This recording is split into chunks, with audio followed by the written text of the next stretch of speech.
भर दूं मांग तेरी है, भर दूं अभी के अभी, मंदोदरी बनेगो। तो 10-1% खूबसूरत है। अब उन खूबसूरत लड़कियों से तेरा मेरा कोई लेना देना नहीं है। तो हरियाणा में जिस घर में सोनू होगा उस घर में मोनू जरूर होगा। बात कर रहा हूँ कालू की। इतने पाकिस्तान में आतंकवादी नहीं है जितने हमारे कालू नाम के छोरे हैं। जेलसी इस बात से होती थी कि किसी और के पास नाम अच्छा है, उसके काम अच्छे नहीं है, उसको चीजें ज्यादा मिल रही है। कि आप रात को तो देख रहे हो क्या जुल्फे हैं, क्या घटाएं हैं, सुबह उसके पास अपनी पर्सनल जटाएं हैं। तो नमस्कार, अनिल प्रसाद के साथ मैं विकी प्रजापति, अनोखा प्रयास यूट्यूब चैनल में आप सभी का स्वागत है। जैसा कि हमने आपको बताया था, हम आपके सामने नई नई सक्सेस को मिलवाते रहेंगे। एक ऐसा चेहरा फ्रेम में आप देख रहे हो जिन्होंने हरियाणवी बोली का लाफ्टर चैलेंज में झंडे गाड़े हैं, और उनकी कॉमेडी पर अक्षय कुमार भी लोटपोट हो गए। वो कैसे लोटपोट हो गए, क्यों हो गए, इसके लिए आपको पूरी वीडियो देखनी होगी। हमारे साथ हरियाणा के जिले चरखी दादरी से एक छोटा सा शख्स मौजूद है, विश्वास चौहान। सबसे पहले सर, हमारे अनोखा प्रयास यूट्यूब चैनल पर आपका स्वागत है। बहुत बहुत शुक्रिया आपका, और जितनी भी ऑडियंस अनोखा प्रयास से जुड़ी हुई है सबको मेरा नमस्कार। तो सर, बात तो हमारी होती रहेगी, एक बार दर्शकों को आपके बारे में थोड़ा सा इंट्रोडक्शन दे दे ताकि दर्शकों को भी आपके बारे में पता लग सके। भाई, मेरा नाम विश्वास चौहान है और चरखी दादरी का मैं रहने वाला हूँ। पिछले कुछ टाइम से थिएटर, कॉमेडी और थोड़ा सा सिनेमा किया है मैंने हरियाणा में। तो बस इतना ही है इंट्रोडक्शन, और तो क्या। सर, आप हरियाणा के कॉमेडी किंग नाम से जाने जाते हैं। सबसे पहले एक छोटी सी पोइट्री या एक कॉमेडी हो जाए जिससे दर्शकों का मन मोह सको। दर्शकों का मन मोह सके, बहुत मतलब इंटरव्यू का फॉर्मेट ऐसा ही होता है कि मतलब उसके अंदर मन मोहना है, तो और वो दर्शकों का मन है, वो कब अपना मन न्योछावर करते हैं। तो आजकल तो कॉमेडियंस के साथ बड़ी प्रॉब्लम है, और हमारे गुरुजी ने कल परसों ही हमें 2 लाइनें सुनाई थी। वो लाइन मुझे लगता है कि मुझे यहाँ ज़रूर पढ़नी चाहिए, तो ये भी सर ये आपके लिए पढ़ रहा हूँ मैं, कि टकरा भी ना पाया था तेरा जाम मेरा जाम, टकरा भी ना पाया था तेरा जाम मेरा जाम, यूं ही हो गया बदनाम तेरा नाम मेरा नाम। तो कॉमेडियंस के साथ ये अभी आजकल चल रहा है, और मैं तो वैसे भी छेड़छाड़ में ही रहता हूँ आजकल। इस शेर की लाइनें थोड़ी ऐसी थी, सर ने रोक रोक के गैप दे दे के सुनानी पड़ी। सर, बचपन की लाइफ कैसे बीती, पढ़ाई लिखाई में कैसे थे? हर माता पिता का सपना होता है कि बच्चा पढ़ लिख कर IAS वाईएएस बने, लेकिन आपके प्रति माता पिता का क्या सपना था और आप क्या बनना चाहते थे? या मैं वो लोअर मिडिल क्लास फैमिली जैसी होती है, मैं उसी फैमिली से बिलोंग करता हूँ। तो हमारे यहाँ तो बच्चे इन्वेस्टमेंट है, हर माँ बाप अपना इन्वेस्टमेंट ही, अपनी लाइफ की पूरी इन्वेस्टमेंट झोंक देता है कि एक दिन बड़ा होगा, अच्छा रिटर्न देगा। तो मेरे पेरेंट्स भी यही चाहते थे कि एक सिक्योर फ्यूचर की तरफ ये जाए। शुरू में उनके लिए टफ था, क्योंकि मेरे पूरे ख़ानदान में और मेरे शहर में ऐसा कुछ नहीं था कि मतलब एक अटपटा रास्ता दिखाई पड़ता था सबको। तो शुरू में उनके लिए मुश्किल था कि एक्सेप्ट कर पाए। ऑर्डिनरी सा बचपन बीता है जो लोअर मिडिल क्लास के बच्चों का बीतता है, थोड़ी शरारतें, थोड़ी उल्टी पुल्टी हरकतें, थोड़ी ठीक ठाक पढ़ाई। तो स्कूल में हम ठीक ठाक एक्टिव थे, तो पर उसके बाद माँ बाप सपोर्टिव हो गए। हरियाणा का नौजवान, हरियाणा की लड़की हर क्षेत्र में अपनी भागीदारी निभा रही है, चाहे वो फौज की बात करे या फिर डॉक्टर की बात करे, और यहाँ तक कि कॉमेडी में भी अपनी अलग पहचान बना रहे हैं। सर, आपने थिएटर की लाइफ की, थिएटर की लाइफ में काफ़ी मुसीबतों का सामना करना पड़ता है, काफ़ी संघर्ष करना पड़ता है, मेहनत करनी पड़ती है। थिएटर में हर प्रकार का किरदार भी निभाना पड़ता है। उस लाइफ का आपके पास क्या अनुभव है? बहुत सही बात बोली कि थिएटर की लाइफ में स्ट्रगल तो है। मतलब हम इतना प्रोसेस में रहने के बाद भी ऑलमोस्ट मुझे एक्टिव हो गए हैं 9-10 साल, तो थिएटर तो आज भी स्ट्रगल ही देता है और परेशानियाँ ही देता है। लेकिन वो है कि परेशानियाँ इंसान को मजबूत बनाती हैं। अलग अलग किरदार प्ले किए, अलग अलग जगह मैंने डायरेक्शन की, कई सारे इंस्टीट्यूट्स में बच्चों को सिखाया। तो बस वही है कि अनुभव मेरा अभी तक यही है कि अभी खास करके हरियाणा में थिएटर को मैच्योरिटी की ज़रूरत है, और कर रहे हैं, बहुत सारे लोग कोशिश कर रहे हैं, हो भी जाएगा। हम बात कर लेते हैं सर मुंबई की। लाफ्टर चैलेंज में आप गए, वहाँ तक जाने के लिए बहुत संघर्ष करना पड़ता है। उससे पहले तो हमें काफ़ी ऑडिशन से गुजरना पड़ता है। ऑडिशन का आपको कैसे पता चला लाफ्टर चैलेंज के? देखो यार, संघर्ष सक्सेस आ जाती है ना, जब सक्सेस के बाद संघर्ष की बात होती है। वरना मुझे लगता है कि जितने भी लोगों ने चीज़ें अचीव की है ना, उन्होंने उस पीरियड को संघर्ष की तरह देखा नहीं होगा। बहुत सारे लोग ऐसे भी हैं जो एक फ्लेम की तरह ले लेते हैं कि अरे यार मेरे साथ ऐसा हुआ है, मैं तो इसमें कुछ बड़ा करके दिखाऊंगा। तो मैं वैसा बच्चा नहीं था। मैं प्रोसेस को एंजॉय करने वाला आदमी हूँ। तो मैं जब स्कूल में था तो हम डांस किया करते थे, तो मैं उस प्रोसेस को एंजॉय करता था। फिर मैंने कॉलेज में 3 साल कॉलेज के बाद 2 साल 3 साल मैं लगातार और थिएटर करता रहा। तो मैंने कभी सोचा नहीं कि इसका क्या बनना है, क्या होना है। तो वो मेरे लिए संघर्ष नहीं था, मुझे डेस्टिनेशन से ज़्यादा प्रोसेस में मज़ा आता है। तो मैं उस प्रोसेस में ही था। तो उन दिनों कॉलेज में मैं किया करता था, थोड़ा सा होस्टिंग कर दी, थिएटर कर लिया। अम्बाला पढ़ता था तो वहाँ किसी को हरियाणवी नहीं आती थी, तो हरियाणवी स्किट करके यूथ फेस्टिवल में एक फॉर्मेट था, तो वो मैंने परफॉर्म किया, उसमें कॉमेडी की थोड़ी सी। तो लोगों ने बोला कि तू ये भी कर ले, ये भी कर ले। तो स्टैंड अप किया था मैंने MM यूनिवर्सिटी मुलाना के अंदर। वहीं से मुझे किसी ने अमर उजाला के कॉन्टेस्ट में रिकमेंड किया, वहीं से उन्होंने मुझे लाफ्टर चैलेंज में मुझे बताया कि ऐसे ऐसे एक ऑडिशन है। तो बस उसी प्रोसेस से बॉम्बे पहुँच गए। इस चीज़ के लिए आपको सर सबसे ज़्यादा मोटिवेशन किससे मिला? क्योंकि हम टीवी में देखते हैं, यूट्यूब पर देखते हैं, किसी ना किसी से ये सोचता है कि मुझे इस जैसा बनना है। आपको कैसा बनना था, किससे मोटिवेशन मिला? जाकिर खान भाई, मैं जाकिर खान का सबसे बड़ा फ़ैन हूँ। और स्टैंड अप कॉमेडी में मुझे उनका स्टाइल सबसे ज़्यादा पसंद है, क्योंकि वो स्टोरी टेलर, मैजिशियन है वो आदमी। मतलब स्टैंड अप कॉमेडियन उनको टाइटल मिला हुआ है, लेकिन वो जादूगर आदमी है। वो कविता सुनाएंगे तो आपको जीत लेंगे, वो कॉमेडी करेंगे तो वो आपको जीत लेंगे। वो ऐसा आदमी है इंडिया के अंदर कि आपको 1.5-2 घंटे के शो के अंदर रुला भी सकता है और हंसा भी सकता है। तो मुझे इंस्पायर करने वाले जाकिर भाई है। थैंक यू जाकिर भाई। हरियाणा में जिस घर में सोनू होगा उस घर में मोनू जरूर होगा। बात कर रहा हूँ कालू की। हरियाणा में 90% नाम कालू के नाम से मिलेंगे आपको, और कालू के नाम से ही सर को पहचान मिली। सर, ये जो कालू नाम है, कालू का जिक्र आपने लाफ्टर चैलेंज में भी किया है। काफ़ी लोग इस वर्ड को सुनकर मतलब अपने आप में लोटपोट हो जाता है हंसी के मामले में। तो कैसे पड़ा आपका कालू नाम? देखो, 90% तो हो गया ज़्यादा। लेकिन बात ऐसी है कि कालू या तो नाम रख दिए जाते घर वालों की तरफ से, या आस पड़ोस यार दोस्तों की वजह से बिगाड़ दिए जाते हैं। तो कालू आपको आसपास में मिल ज़्यादा जाएगा। तो वो मेरा जोक भी यूं ही था कि मैं शर्त लगा सकता हूं कि इतने पाकिस्तान में आतंकवादी नहीं है जितने हमारे कालू नाम के छोरे हैं। तो ये फैक्ट है कि नाम का ऐसा ही है, वो बचपन में बिगाड़ा हुआ नाम है। मैं तो कहता हूँ कि मतलब मेरे माँ बाप ने जो नाम रखा, तो मैं तो इतना काला था भी नहीं। तो ये हरियाणा के अंदर साजिश की जाती है कि बच्चों को नाम ऐसा अटपटा दे दो कि कभी जाए किसी लड़की के आगे कोई छोरी खड़ी हो तो उसने कोई नाम तो लेकर बुला दे। तो इसका एक्सटेंशन भी यही है इस जोक का कि कभी भी किसी लड़की के सपनों का राजकुमार कालू नहीं हो सकता।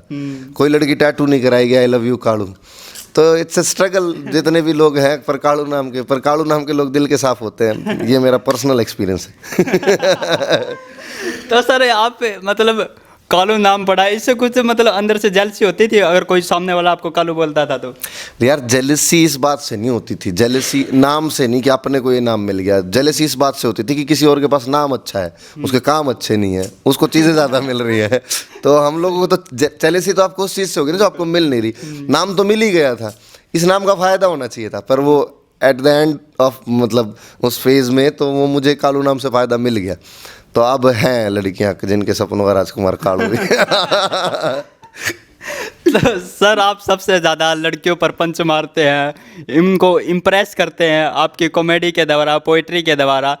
दर्शकों को भी पता लगना चाहिए आप वाकई में कॉमेडी किंग हो हरियाणा के। छोटी सी पोइट्री या कोई ऐसा पंच मारो जिससे हमारे दर्शक हंस हंस के लोटपोट हो जाए।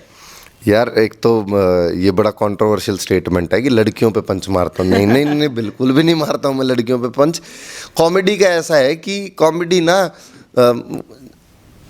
एक तो अटपटे मूवमेंट से आती है या लैक से आती है कि जब आपके पास कोई चीज़ हो ना। तो इसलिए मैं लड़कियों पे कॉमेडी करता हूँ क्योंकि उसकी थोड़ी सी तंगी रही लाइफ में।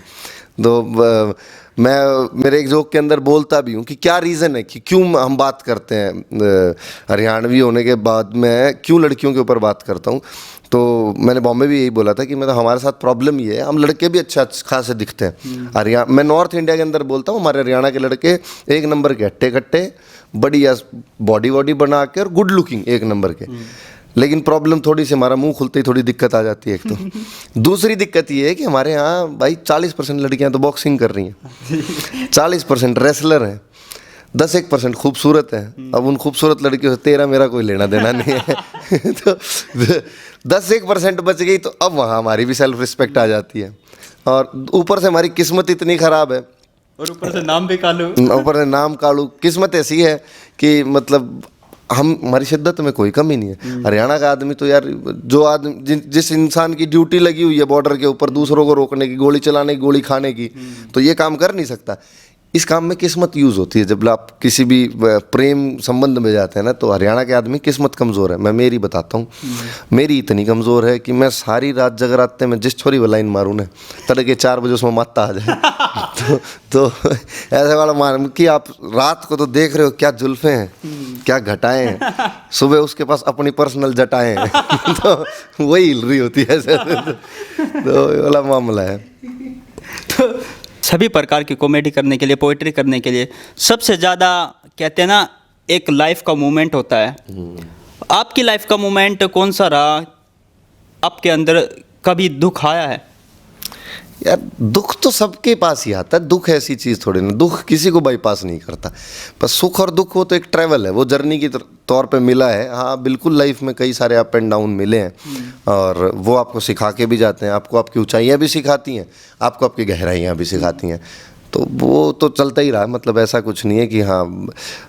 कॉमेडी को लेके मुझे ऐसा लगता है कि सिर्फ मेरे साथ नहीं, मैं जितने भी कॉमेडियंस को आज तक इंडिया में स्टडी किया है, वो चाहे कपिल शर्मा हो, चाहे जाकिर खान हो, चाहे मेरे और दोस्त हों जो कॉमेडी करते हैं, कॉमेडियंस प्लान्ड नहीं है, वो प्लानिंग से नहीं बने। अगर वो प्लान करते तो कॉमेडियन नहीं होते, क्योंकि वो तो लाइफ को उन्होंने उतना सीरियस नहीं लिया, वो तो हर जगह फन ढूंढ रहे थे। तो मैंने भी ऐसा बहुत ऐसे, मैं सीरियस होकर नहीं बैठा मेरी लाइफ में कि अरे यार सक्सेस के लिए क्या करना है। तो वो कुछ नहीं, मैं अपना काम करते रहे, मज़े लेते रहे, लोगों को एंटरटेन करते रहे। उनको मज़ा आया तो उन्होंने अप्रिशिएट कर दिया। सर, लाइफ का कोई ऐसा मोमेंट जिससे आपकी लाइफ बदल गई हो, कोई ऐसा टर्निंग पॉइंट? इश्क किया कई दफ़ा। अरे मतलब जोक था ये, ऐसा कुछ नहीं है। टर्निंग पॉइंट मैं अगर बोलूँ तो मैं कॉलेज नहीं जाना चाहता था अपनी लाइफ में।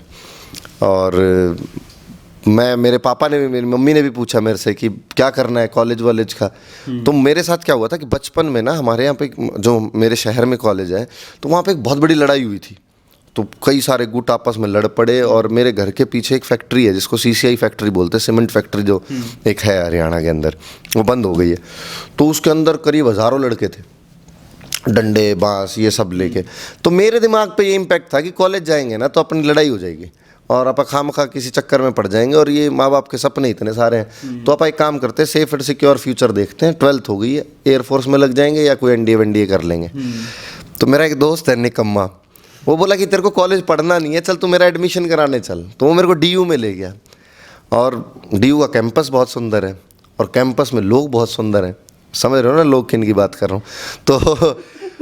तो मुझे वहाँ जाके पता लगा कि भाई कॉलेज के अंदर सिर्फ डंडे वाले लड़के नहीं आते, और भी बहुत लोग आते हैं। बहुत एक मतलब अलग अलग रंग दिखाई पड़ते हैं कॉलेज में, अलग अलग खुशबू सूंघने को मिलती हैं। मैं बॉयज़ स्कूल से पढ़ा हुआ हूँ, जाकिर भाई बोलते ही हैं ये कि बॉयज़ स्कूल के लड़के ही एक बात जानते हैं कि लड़कियों में एक अलग तरह की खुशबू होती है। हम लोगों ने तो खुशबू से पहचाना है, हम लोग तो ऐसे जानते नहीं हैं। तो मैं वहाँ गया, तो मैं सीरियसली बता रहा हूँ, मेरी लाइफ का टर्निंग पॉइंट हुआ है कि मैं अट्रैक्ट हुआ कि मुझे कॉलेज तो करना है। मैं देखना चाहता हूँ कि यार ये लाइफ क्या है, इसमें तो आज़ादी है। बॉयज़ स्कूल के अंदर तो कुछ आज़ादी नहीं थी।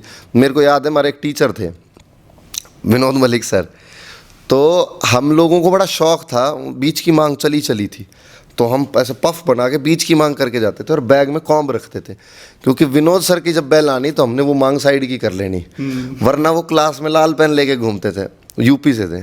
भर दूँ मांग तेरी हैं, भर दूँ अभी की अभी, मंदोदरी बनेगो।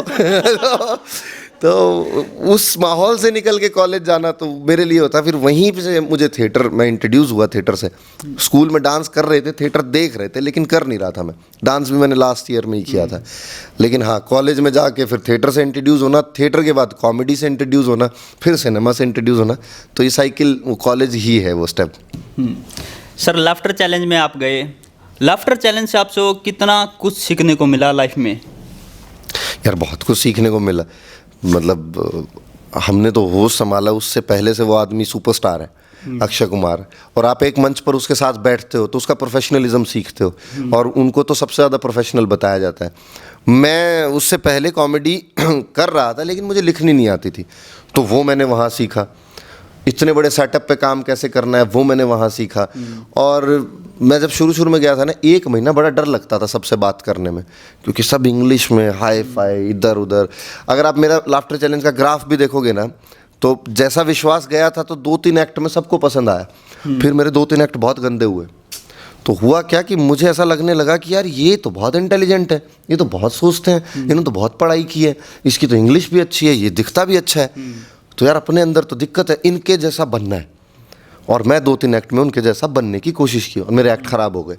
तो उस चीज़ ने मुझे एक एक्सपीरियंस दिया कि आपको वैसा रहने में बहुत फ़ायदा है जैसे आप हो।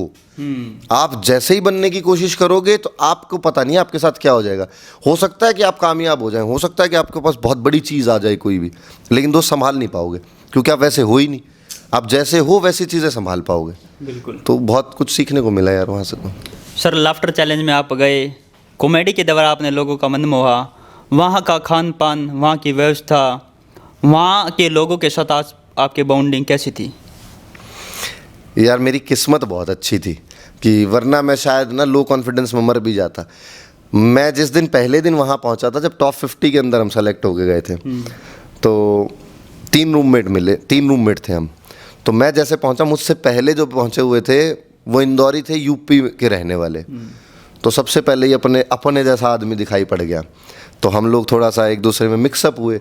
शाम को हम लोगों ने थोड़े कुछ प्लान्स भी बनाए, तो हम अपने रूम में एंजॉय करते। अभी हमारे पास तीसरा पार्टनर आना था, और उसको लेके हम थोड़ा इनसिक्योर थे कि अब पता नहीं कौन आदमी आएगा, किस स्टेट से आ जाएगा, हम कैसे एडजस्ट करेंगे। तो फिर हमारे साथ ज्वाइन करते हैं परविंदर सिंह, पंजाब से। तो हमने भाई पूरा दिल्ली बना दिया, वो कमरा ही दिल्ली बना दिया, घोषित कर दिया कि इसमें हरियाणा, पंजाब और यूपी घुसेगा। तो फिर उसके बाद तो हमने कब्जे रखे वहाँ पे। तो मुझे वैसी दिक्कत नहीं आई।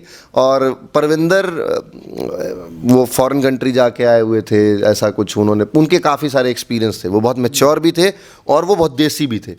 तो उन्होंने मुझे काफ़ी संभाला कि इस तरीके से रहना है, ये चीज़ें करनी है, और तू अपने एक्ट पे फोकस कर। तो वो बड़े भाई की तरह थे। तो उनके बाद फिर मैं लोगों से अटैच होता गया। और यकीन मानिए, सिंपलिसिटी से बड़ी कोई चीज़ नहीं है। इफ़ यू आर फेक तो आप कहीं ना कहीं तो पकड़े जाओगे ही, और if you are simple and real तो आप कहीं पे भी होगे, लोग आपको आके प्यार करेंगे कि यार ये अच्छा है, यार ये जैसा है वैसा है। तो वो अगर आप किसी के मतलब के नहीं हो तो दूर से निकल जाएगा। जब हम फेक होते हैं ना, तो हम क्या करते हैं कि जिनके मतलब के नहीं है ना, उनके भी मतलब के बनने की कोशिश करते हैं कि यार इसका काम का नहीं हूँ मैं, पर मैं ऐसा बन जाता हूँ तो इसके काम का हो जाऊँगा, इससे मेरे को कुछ मिल जाएगा। लेकिन जब आप रियल होते हो ना, तो आप किसी के काम के बनने की कोशिश नहीं करते, फिर आपसे वही मिलते हैं आप जिनके काम के हो। तो ये मुझे वहाँ पे समझ में आ, और मेरे रिश्ते बने भी वैसे ही वहाँ से, रियल रिश्ते हैं मेरे। फेक लोगों से मेरा कोई कनेक्शन भी नहीं बना। आपकी कॉमेडी पर सर अक्षय कुमार हंस हंस के लोटपोट हो गए, जब आप में बहुत खुशी देखने को मिल रही थी।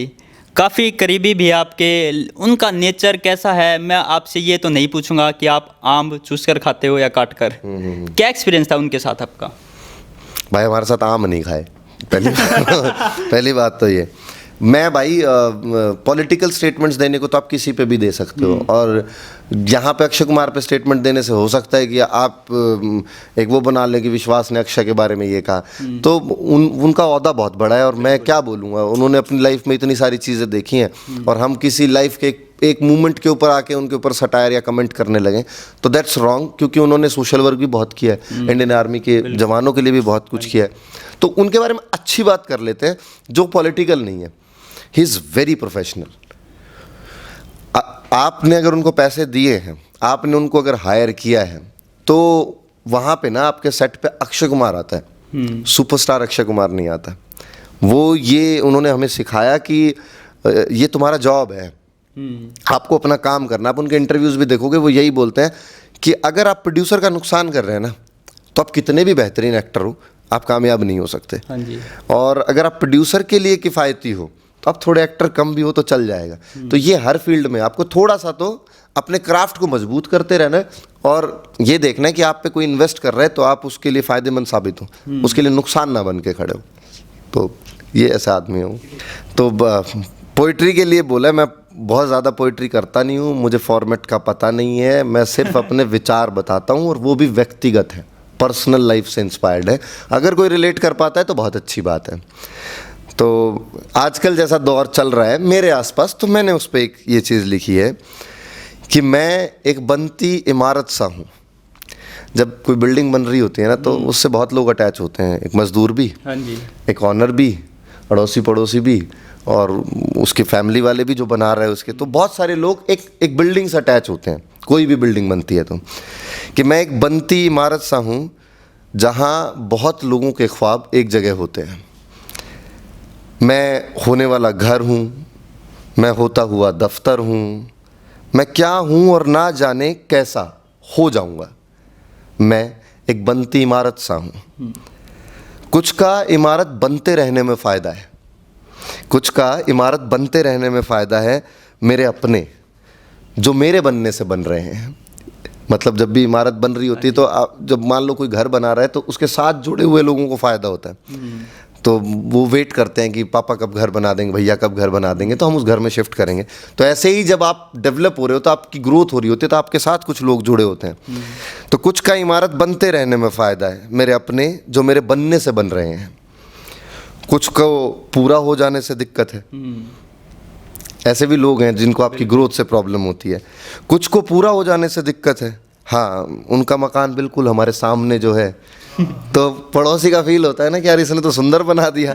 तो ऐसा ही सेम लाइफ में कुछ को पूरा हो जाने से भी दिक्कत है, हाँ, उनका मकान बिल्कुल हमारे सामने जो है। कुछ का सपना है, कुछ का सपना ही मेरा पूरा हो जाना है, क्योंकि जो ऑनर है उसकी तो यही है, कुछ का सपना ही मेरा पूरा हो जाना है, क्योंकि यही तो उनका हो जाने वाला गुलिस्तां है। मेरे भाई, मेरी बहन, तो उन लोगों के लिए, ये जो मेरे से अटैच्ड लोग हैं, उनको मेरी सक्सेस से नहीं, मेरे कंप्लीट होने से मतलब है। कोई ना जाने इस बात को, कोई ना जाने इस बात को, मैं तो बन रहा हूँ, बन गया तो भी ख़त्म। कोई ना जाने इस बात को, मैं तो बन रहा हूँ, बन गया तो भी बात ख़त्म।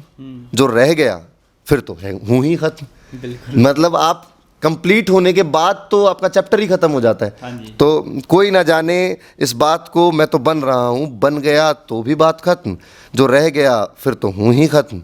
तो मुझे सिर्फ आजकल बनते रहने से मतलब है। तो मुझे सिर्फ आजकल सिर्फ बनते रहने से मतलब है। क्या बना, कैसा बना, अब ये ख्वाबों वाले लोग जाने। क्या बना, कैसा बना, अब ये ख्वाबों वाले लोग बताएंगे, क्योंकि मेरी इच्छा, मेरे ख्वाब मेरे साथ जाएंगे। तो अब मुझे किसी और के लिए इमारत नहीं बनना, तो मैं अपने लिए बन रहा हूँ। सर, अंत में अनोखा प्रयास यूट्यूब चैनल की टीम के बारे में क्या कहना चाहोगे? यार, आप लोग जितने भी यूट्यूबर्स हैं, अलग अलग हम जैसों की लाइफ या हम जैसों की बातें लोगों तक पहुंचाते हैं, एफर्ट करते हैं, तो आप लोग बहुत मेहनती हैं, और भगवान आप लोगों को सक्सेस दे। अनोखा प्रयास को सब्सक्राइब करो, शेयर करो, ताकि आपके पास ज़्यादा से ज़्यादा चीज़ें पहुँचें, और जिन सबके सपने हैं तो इनके भी सपने सच हों। Thank you. बहुत बहुत धन्यवाद।